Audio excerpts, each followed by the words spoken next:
What's up, everybody? It is Sam again, the train main. My Pondas and Gondas. It's been probably about a week since the last update, and we've got some new things to talk about. As you can see right here, we got some new rolling stock in the terms of locomotives, I should say. Let me get them back into the better light, but if you can't tell, that is an Alco RS3 Delaware Hudson paint and my new Canadian Pacific GP9, both DCC equipped, made by Bachmann. This thing's having a hard time getting over some of the switches. I got them both in the last week, and I love them. I also got my Bachmann Easy Command in, finally running DCC. I know it's the most basic of systems, but like I said, both of those are DCC equipped. I have them both set to the same digital address or channel right now, and they're just cruising slowly along the layout. Overall, I'm going to slow them down for a minute. Overall, they are very nice.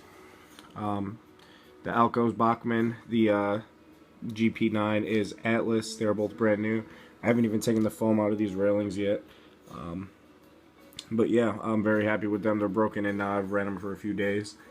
The Bachmann Easy Command, it was about $100 brand new, but I have been wanting to get into DCC. The analog with the trains going one direction back and forth, it was just a mess. It's very simple, which I picked up on right away. I mean, if you got 10 minutes to watch their tutorial on YouTube, you can pull it out and use it as long as you have DCC engines. Though, like I said, those are my first two DCC equipped. I had that Norfolk D8 that I bought. It was Bachmann DCC ready. I took it to Al's Trains in Bedford, Ohio. I'm from Cleveland. If you live in Ohio, take your trains to Al. He had the encoder in stock, and he is actually currently putting it in, as well as fixing some couplers and some other random odds and ends I needed him to do. Great price. Has all the stuff in stock for the most part, and quick turnaround as well. So yeah, so new engines, DCC. I definitely would recommend this, especially if you're trying to get started. I had no experience with any of it at all. Wasn't really looking to wire a crazy layout. This thing's only 4x7. I can run maybe 5 trains at the most realistically. Tandem is different obviously, but you could set them to the same channel. So yeah, so progress on the layout as well. The good old corner, we finally brought the ramp and rest of the land pretty much all the way almost up to the corner.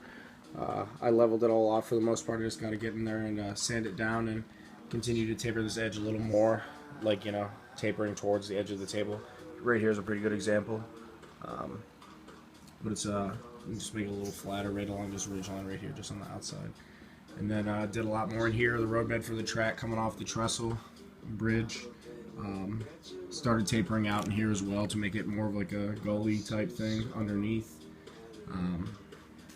Yeah, so this corner's coming along a lot better. Big new section over here.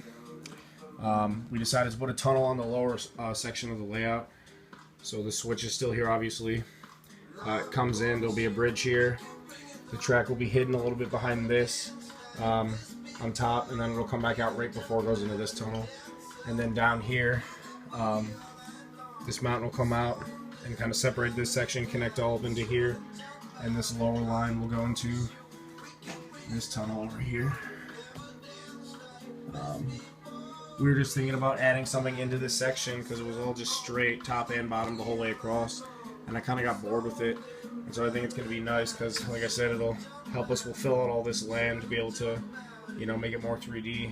It'll keep this mine section as its own almost, because obviously we got land coming out to kind of here. We'll have a little road or whatever coming in through somehow. And then over here, we got this big cliff face. I like the trains next to the wall. We got the cliff face where this top line goes into that tunnel. So it'll kind of come out over here and then go into the tunnel down here. And we did the tunnel right this time too. It's not going to be as big of a pain as making the other one. This land will, taper eventually down into here, because we got this other mine, whatever section going on. So it'll make it like its own little zone again. And then crawl right in there. We already kind of got these positioned pretty good. We dug them in. And then so what we did for the tunnel, we started with a big square of foam, as you can see. We shaped the underside of this piece to butt up and be level with the existing, you know, top piece, and how it was flushed down like that. And then we cut it parallel to the track, pulled this piece back as it looks now, and then just kind of cut the rough shape. And, you know, obviously this isn't final nearly. We're going to take it back and Dremel and blah, blah, blah.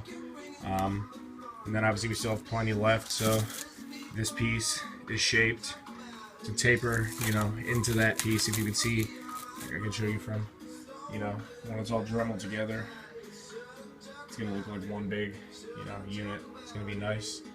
And then we'll do the same thing with these, but compared to making this tunnel, it was very easy relatively, because we didn't actually just go for it. We planned it out and did it the right way. So yeah, it's going to be nice. Definitely going to add another element to it and help fill in a lot of that space, because this is going to be a very nice little detailed section. This is going to be a very nice detailed section, so it'll be their own. Then, you know, obviously we got this bridge and little river pond area still to make and work on.